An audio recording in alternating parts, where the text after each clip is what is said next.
My name is Lorraine. I am 65 years old, and I am a grandmother. My granddaughter, Brittany, is 16. Lately, all she does is smile at her phone. Sometimes she laughs. Sometimes she cries. Sometimes she looks afraid. Her boyfriend's name is Kendrick. Everyone says he is handsome, but something about him makes my stomach feel heavy. Brittany's parents are always busy. They work, they travel, they pay the bills. They call it young love and smile it away. But I have lived long enough to know that not everything that looks like love is love. For days I tell myself to stay quiet. It is not my business.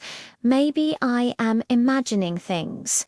Maybe I am just an old woman who worries too much. But then one night, I hear Brittany arguing on the phone. Her voice is shaking. Then silence. The next morning, she comes to breakfast and says, "Grandma, everything is fine," but her eyes say something completely different. That is when I make my decision. I cannot stay silent anymore. I plan a train ride, just the two of us. I will tell her a story I have never told anyone. My own story. The one I buried deep inside me for almost 50 years. On Sunday morning, we stand at the train station. Brittany holds her phone and looks bored. "Grandma, where are we going?" she asks. I say, "Just a little trip." She sighs. "I have plans with Kendrick later." I smile gently.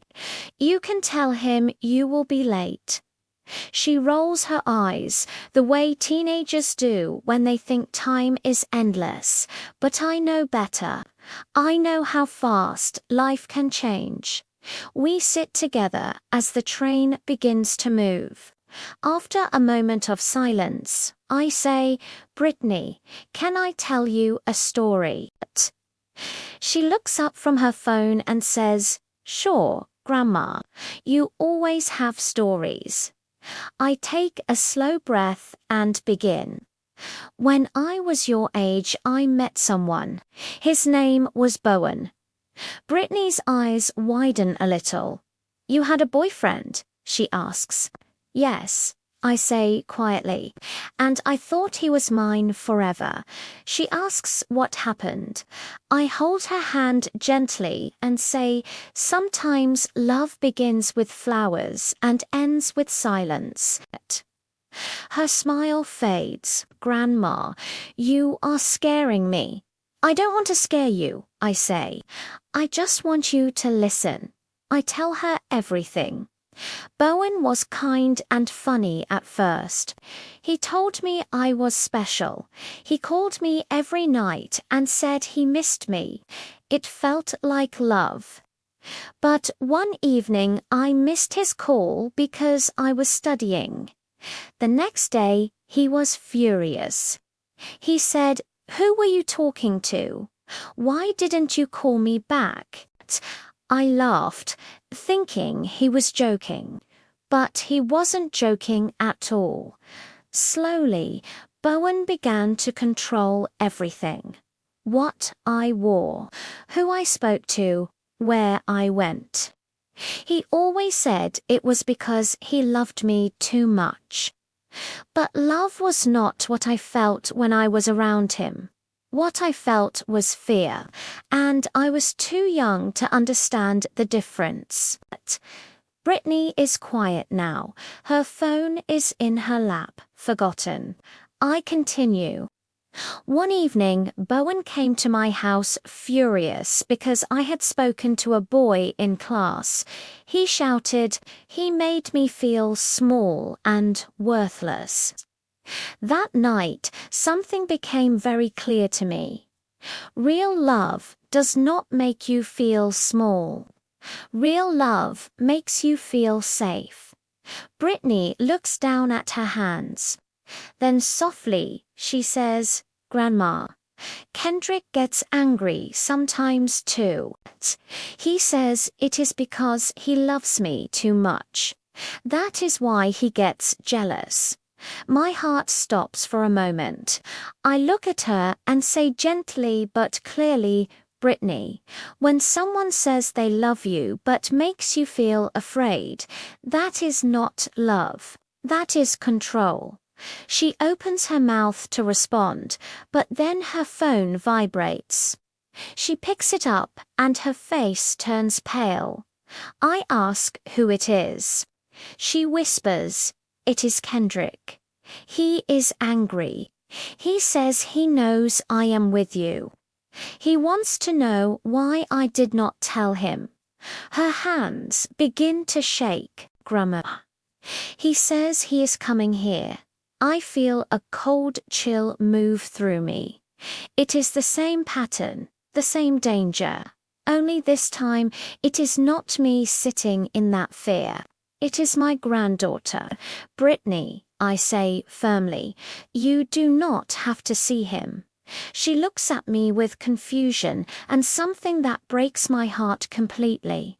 But what if he gets angry? She asks. Those words, those 5 small words, I heard them in my own voice once. Long ago, sweetheart, I say, people who truly love you do not punish you for saying no. Then the phone rings again. Brittany does not move. I reach out and answer it myself. Kendrick's voice comes through sharp and cold. Who are you? Why do you have Brittany's phone? I say calmly, I am her grandmother. She is safe. He laughs. Safe from what? I just care about her. She is mine. She should have told me where she was. Brittany's eyes fill with tears as she hears his words through the phone. Kendrick, I say, Brittany is not yours. She does not belong to you or anyone. No one does. He says I do not understand that Brittany needs him. I say, no, Kendrick, you just want to control her. The line goes quiet. Then the call ends. Brittany begins to cry. Grandma, he is going to hate me now. I pull her close. Then maybe it is time to see who he really is. A few minutes later, my phone rings. It is Brittany's mother. She tells me that Kendrick's mother just called them. Kendrick left home in a rage, saying he was going to find Brittany. They did not know where he was. Brittany covers her mouth with her hand. I did not mean to make him angry, she says. I hold her face gently in my hands. You did nothing wrong. His anger is not your fault. It has never been your fault. Then another call comes. It is Brittany's mother again. They found Kendrick. He is at the police station. He had a violent argument with his own father and broke a window. He is not hurt, but he will stay there for a while. Brittany stares out the train window for a long time. Then she turns to me with tears still wet on her cheeks and says, Grandma, you were right. I did not want to see it. I thought love meant never being alone. I wipe her tears and hold her hand tightly. Love is not about losing yourself. It is about finding peace in who you are. You are strong, Brittany. You have your whole life ahead of you. But first, you must learn to listen. Listen to your family. Listen to your heart. She leans her head on my shoulder, and for the first time in months, she looks like herself again. The train moves forward, steady and sure, carrying us toward something better. Real love does not make you afraid. It helps you grow. And sometimes the most important lesson in life does not come from a classroom or a book. It comes from a grandmother on a train, telling the truth she kept silent for 50 years, so that the girl she loves most does not have to carry the same pain.